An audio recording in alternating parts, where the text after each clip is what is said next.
So we're going to discuss what I think is going to happen with rates coming down. I think it's already baked into mortgage rates. We've watched the 30-year fixed rate mortgage drop over the last week or so, somewhere down around 6.3%. Not a big deal, right? I see a lot of these creators are saying rates are crashing, mortgage rates plummet, mortgage rates tank. I mean, they're not tanking. 6.33% is not a tanking mortgage rate. 4% would be a tanking mortgage rate. I want to caution everybody that houses, for the most part, are priced in that 2 and 3 handle. So that's how home prices got up to where they are right now. We have seen home prices really weaken, soften across the country, seeing it here in Maryland a lot. The actual amount of houses that have experienced at least one price reduction, as well as the days on market, is skyrocketing.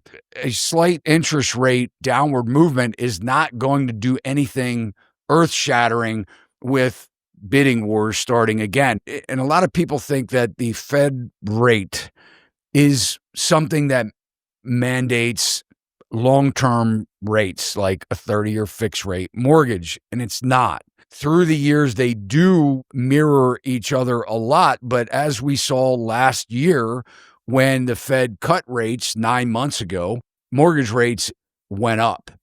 And, they say that housing accounts for about 30 to 35% of our GDP. So when the housing market is weak, this affects our overall economy. It also affects blue-collar jobs. All of the things that we see happening right now are showing a major softening in the market, the housing market, and everything related to that. We've already seen where home inspectors have been affected by this and have had layoffs.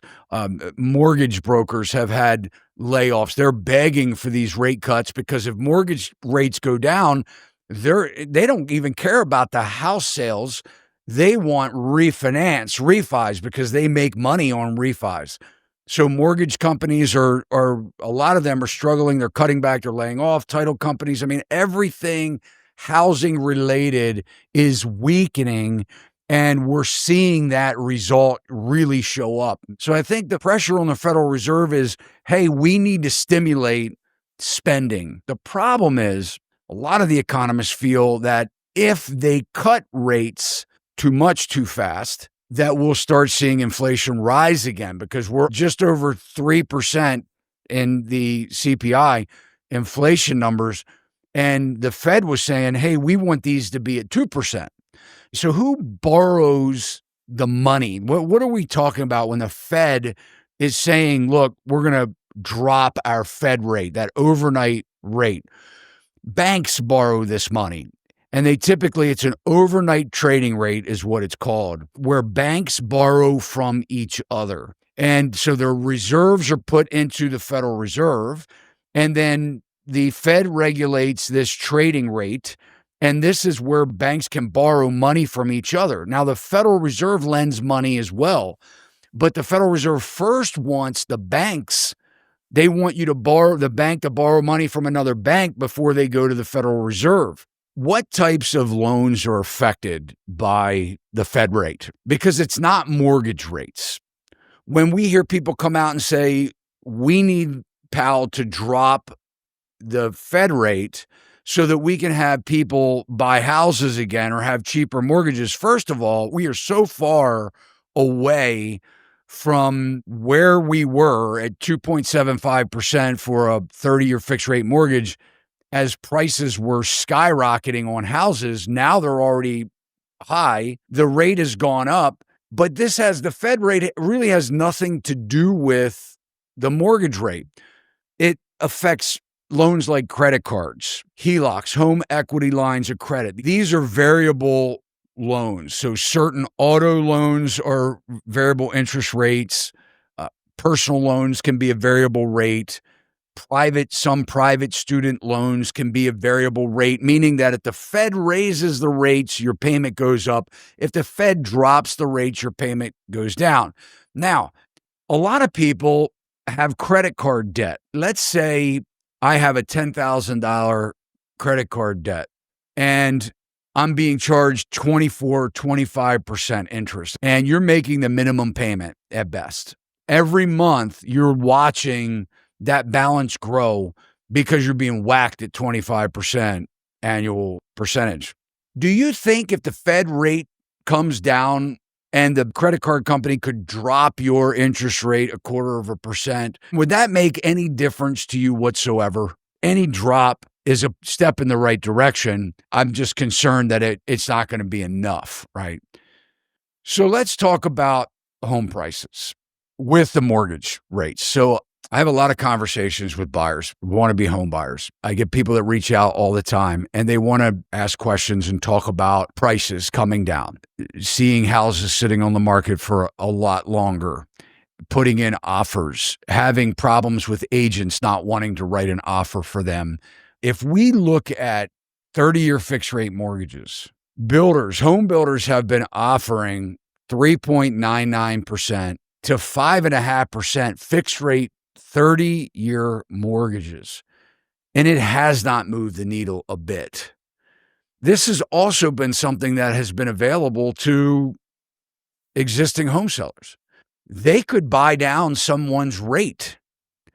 I think where we are with me getting a lot of your information, because my advice or my expertise is limited to what's in my head.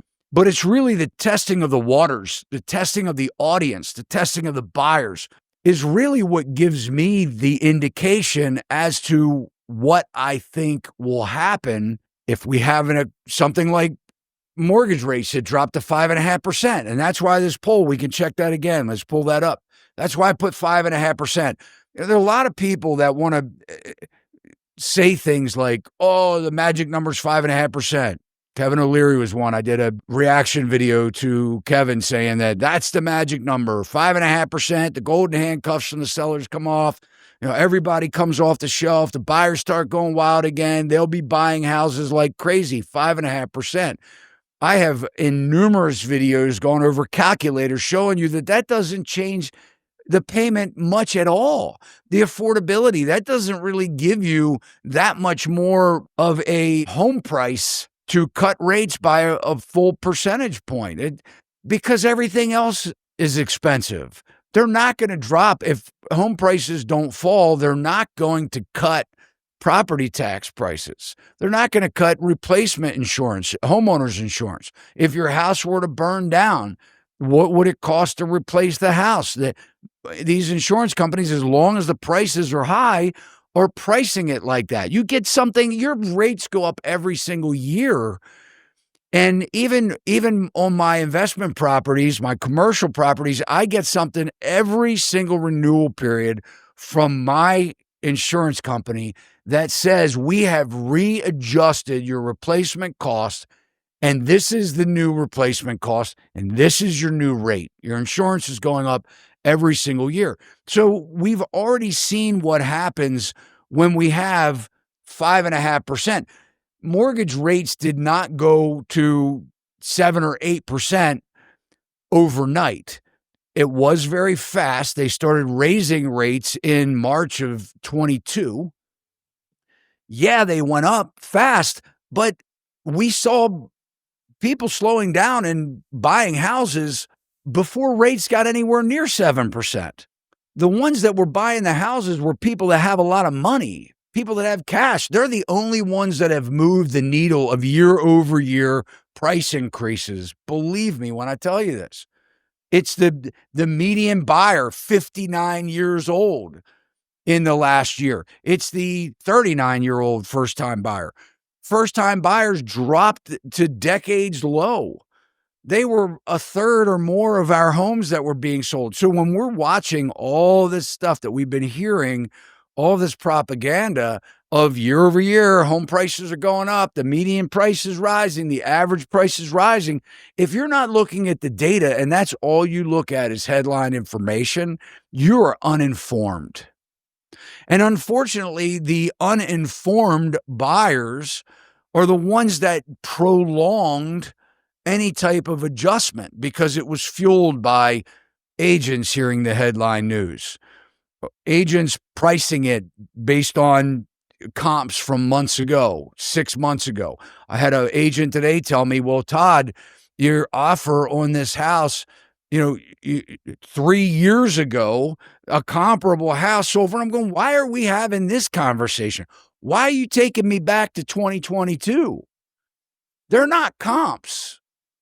There has been a whole lot of stuff that has happened and a lot of people that have been pushing the narrative that have been keeping these prices elevated for as long as they are, but it's finally catching up. I had somebody made a comment on my video a couple days ago, and they said, like, why would I buy your home buying course, Todd? You've been telling us for 5 years or whatever. I haven't been saying for 5 years. I started saying that the home prices were going to come down. It was going to turn. And I started saying that in 2022 in the spring. All right. I'm seeing it now. Okay. So it didn't happen in 6 months or a year or 2 years, but we're seeing it. But we did see a huge change and shift from the moment that I started, reporting on this. We saw home inspections come back into play. That's a move in the right direction. So it's been a progression, right? Where we went from people going nuts, not having home inspections, overbidding $100,000 on a $400,000 house. In most cases, within a very short period of time, the average purchase raised the comp 12% in America. So, and that was done instantaneously. Agents were pricing it at the top of the comps, and then we were seeing the offers coming in at a minimum of 10% over list price. It was happening at such a rate, never happened like this in my career, where it was happening in such a rate that brokers were creating things called appraisal gap addendums, which basically meant if you wanted your contract accepted, because your offer had to be so ridiculous over comparable prices from just a month ago or just a couple months ago, that the appraiser was saying, there is no way I'm giving you that price on the appraisal for your loan.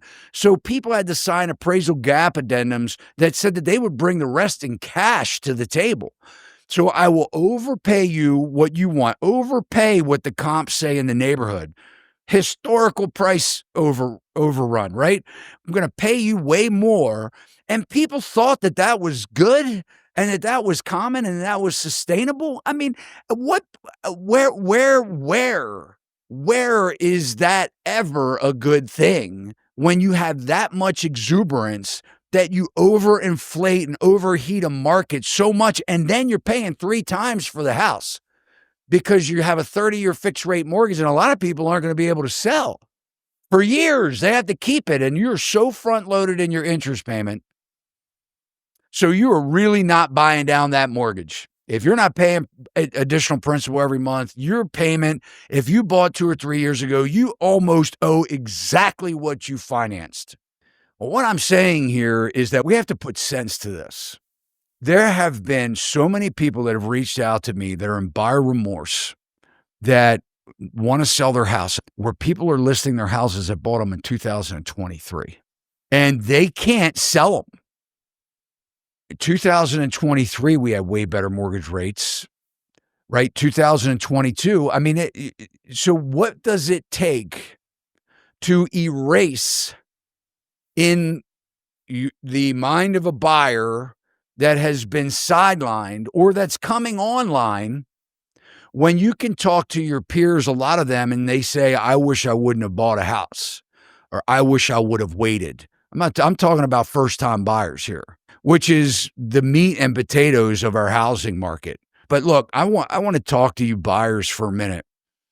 I'm not telling people not to buy a house, but you have to be thinking about this. If you have an agent or a loan officer that is pressuring you saying, hey, the rates are getting ready to come down, or they're crashing, they're coming down, rates are coming down, you better make your decision now, because people are going to start bidding wars and prices are going to go up. I don't think they are. In my opinion, a couple things are going to happen. Either number one, we're going to see home prices continue to decline with rate declines, with mortgage rate declines. I don't think we're going back to 4% mortgages again anytime soon, if ever. I think we may see mid fives. I don't think it'd be enough. I think prices are going to either continue to drop or that they're going to flatten out and we'll go through a period of stagflation for maybe 5 or 7 or 10 years. I don't see, if you were to analyze what would need to change for home prices to skyrocket again with dropping mortgage rates even to 5.5%, we would have to see massive economic growth in the U.S. And I hope we do. I hope that happens. I hope that the president can do that. And then we can either pay our employees more money, or it'll be opportunity for people to start their own businesses and make more money. And then that will make paying these prices justifiable. But I don't have a high confidence in that happening anytime in the short term. I think the pain that the Fed had said originally years ago when we were going through the pandemic and when he was talking about raising interest rates and actually doing it, I think it's now we're at that crossroad where we're seeing job reporting that shows weakening in the job market. And we're starting to see where people are pulling in their spending. And so I think it's too little too late to start doing these rate cuts right now. I think the damage, in my opinion, a lot of the damage is already done. It's just going to take time. We're just going to have to work through it. Now, what does that mean for somebody selling a house?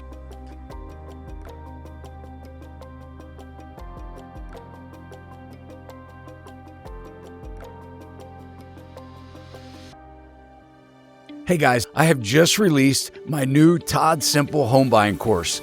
This course is designed for anyone wanting to know how to buy a home. It's designed to take you through the entire home buying process from start to finish. You'll learn how to represent yourself should you want to avoid paying real estate commissions, the best ways to shop for a home, how to avoid costly mistakes, what to look for when touring a home, negotiation tactics, and so much more. In this home buying course, I hold nothing back. In fact, I would go to say that no one has uncovered the home buying process like I have. I've even made a way for you to gift this course to your family and friends. Visit sacsrealty.education. The link is also pinned in the comments below. Thanks so much for watching. If you liked the video, you can let us know by smashing that thumbs up. And if you haven't already subscribed to our channel, please consider doing so now. Hit that alert bell. You'll know every time we upload content just like this. Keep those comments and questions coming. And one of the biggest compliments you can do for us all here at Sachs Realty is to share our channel and this video with your family and friends. This will help us to continue to build this amazing online community with viewers just like yourself. See you next time.